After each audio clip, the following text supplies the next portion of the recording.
Assalamualaikum, saya Dian Anggraini dengan NIM 856798325, mahasiswi Universitas Terbuka UPBJJ UT Palembang.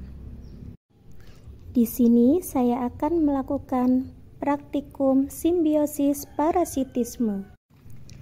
Dalam suatu ekosistem terdapat hubungan antar makhluk hidup dengan makhluk hidup lainnya, serta dengan lingkungannya yang saling ketergantungan.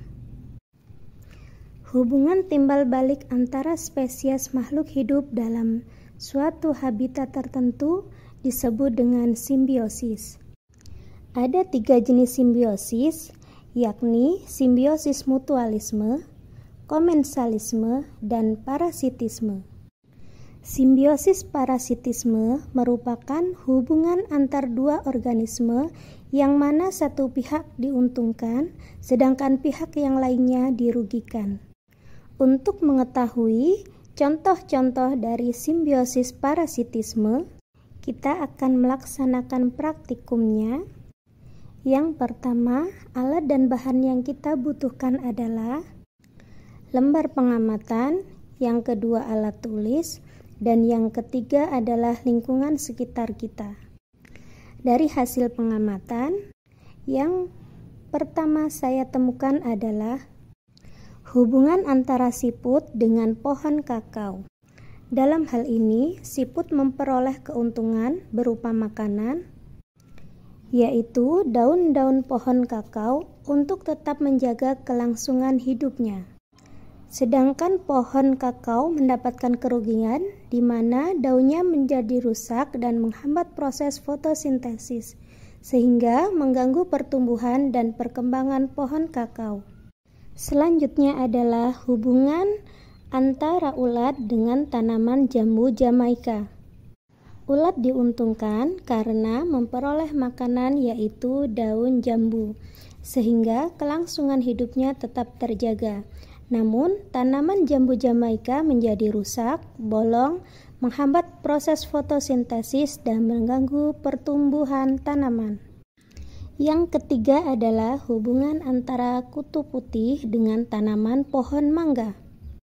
Kutu putih merupakan pihak yang mendapatkan keuntungan karena memperoleh zat-zat makanan dari tanaman pohon mangga, supaya ia terus bertahan hidup.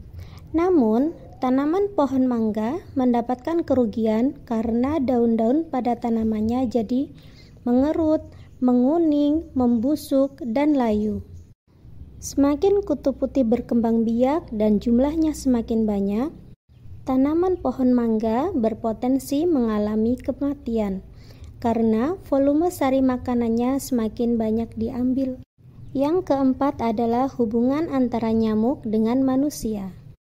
Nyamuk memperoleh keuntungan berupa makanan dengan cara menghisap darah manusia, sedangkan manusia dirugikan karena bagian tubuh yang dihisap oleh nyamuk menjadi gatal, bentol-bentol, kemerahan, dan berpotensi terjangkit suatu penyakit yang ditularkan oleh nyamuk. Yang kelima adalah hubungan benalu dengan pohon jambu air. Benalu adalah parasit yang diuntungkan, di mana ia terus bertahan hidup karena menghisap air dan zat hara yang terdapat dalam pohon jambu air. Sedangkan pohon jambu air sebagai inang yang ditumpanginya mendapat kerugian, karena air dan zat hara diambil oleh benalu. Jika terus dibiarkan, pohon jambu air akan terhambat pertumbuhannya dan perkembangannya. Dan yang terakhir adalah hubungan tikus dengan tanaman padi. Tikus diuntungkan karena bisa mendapatkan makanan, sedangkan tanaman padi yang dimakan tikus akan rusak dan mati. Berikut adalah tabel hasil pengamatan simbiosis parasitisme yang saya temukan di lingkungan sekitar saya. Kesimpulan dari hasil pengamatan hari ini adalah ada 3 jenis simbiosis yang terjadi dalam hubungan antar organisme. Salah satunya adalah parasitisme.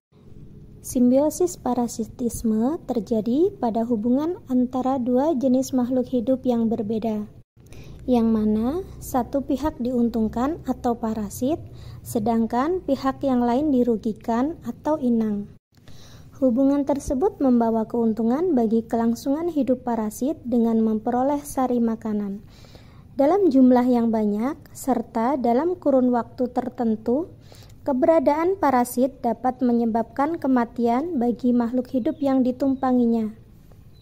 Sekian dulu percobaan kali ini. Sekian,